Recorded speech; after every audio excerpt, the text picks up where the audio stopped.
So before the All-Star break, Bol Bol finally got a chance to start, finally got some minutes. And did the young man produce 18 points, 14 rebounds, 4 blocks against a playoff team in Memphis? Is it time for us to start the free Bol Bol campaign? Because evidently, Phoenix is not going to use this young man in the way that they should. I mean, the big three there is over. Bill Booker, Durant, it's over. The big three is not going to work. The second apron is going to stop all of that. So it's time to free Bol Bol. Welcome to Cigars and Hoops, Stogies and Hoops with your host, Renz. And it's time for us to free Bol Bol. Smoking a hand rolled cigar by my wife. She learned to roll cigars. Got a nice Nicaraguan Puro going on right now. Very good, very nice. Nice cocoa, nice pepper, because we got that Esteli wrapper on there. Excellent cigar. Kudos to the wife, to the bride. Bol Bol. Bol Bol has been one of those players that when I saw him coming out of Oregon, even though I understood the injuries that he was dealt with, the injuries that he's had, that he was going to be or could be a very special player in the NBA. He was pre-Wemby before we really got a dose of Wemby. No, I am not suggesting that he is going to have a career that would be as stoic as Wemby. But what's the reality here? The reality? Destination. Destination. You see, Wemby, I knew with his talent, he needed to go and be with Pop. He needed to come here where I am located in San Antonio. This was the best place for him. During his first season, only playing about 15, 20 minutes a game, getting him acclimated to the NBA, learning. That is how they do it here in San Antonio. Was Bol Bol afforded that? Of course not. Riding the bench in Denver, get a little playing time with the Magic, riding the bench like a champ in Phoenix. And now they want to let him play? Now, most of the rhetoric about Bol Bol has been the fact that he didn't have the mindset. He didn't have the drive, that in practice he wasn't doing what needs to be done. But let me ask you a question for everybody who's listening. And I want you to answer this question yourself and think about it. If you were put in a position where you know you're not starting, you know you're not going to get the play, you're not even guaranteed 5 minutes, 10 minutes. How does that affect your psyche as a young man? How does that make you feel when you're going to practice? And for most people, they don't practice like they play. Most people don't practice like they play. As a former personal trainer of a few NBA athletes, one of the things that I can definitely tell you is that when they're young, it is very easy to damage their psyche.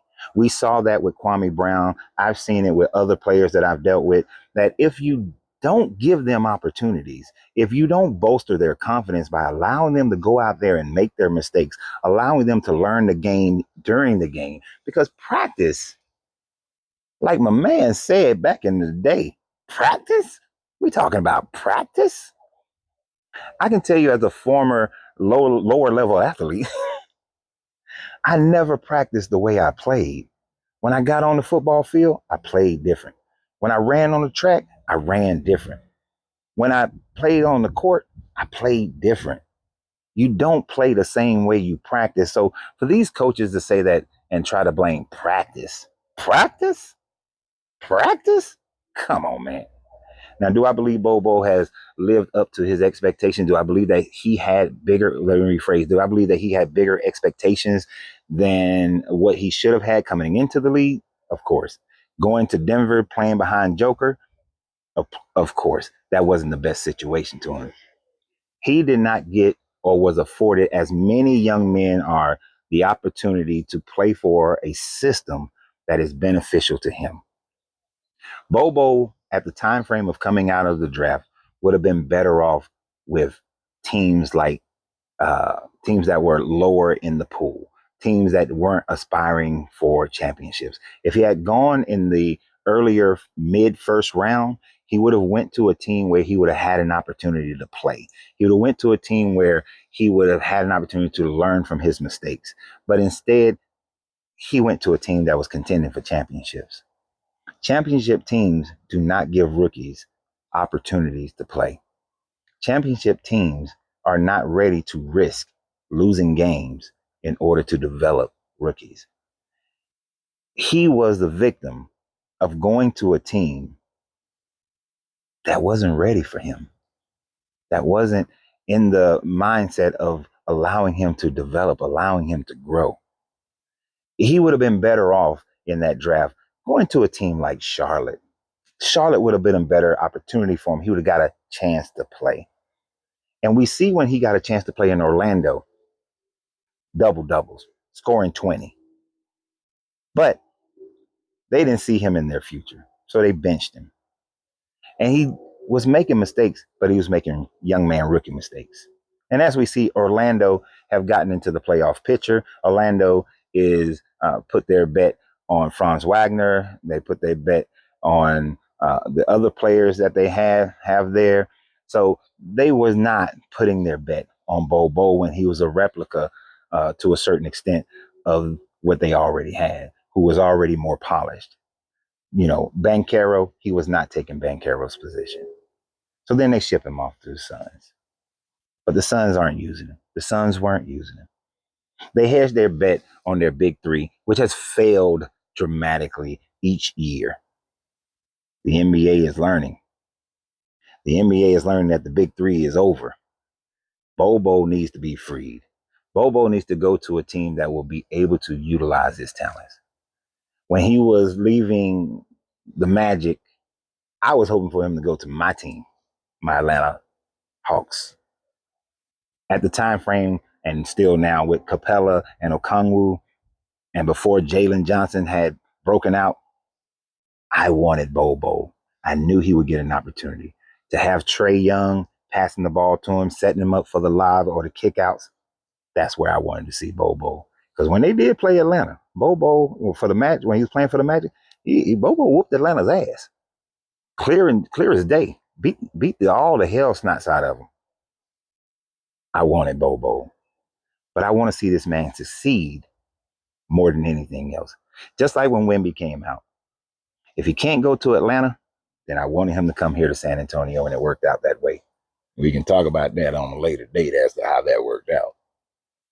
Had little signs of the Ewing draft to me, but I ain't mad at it.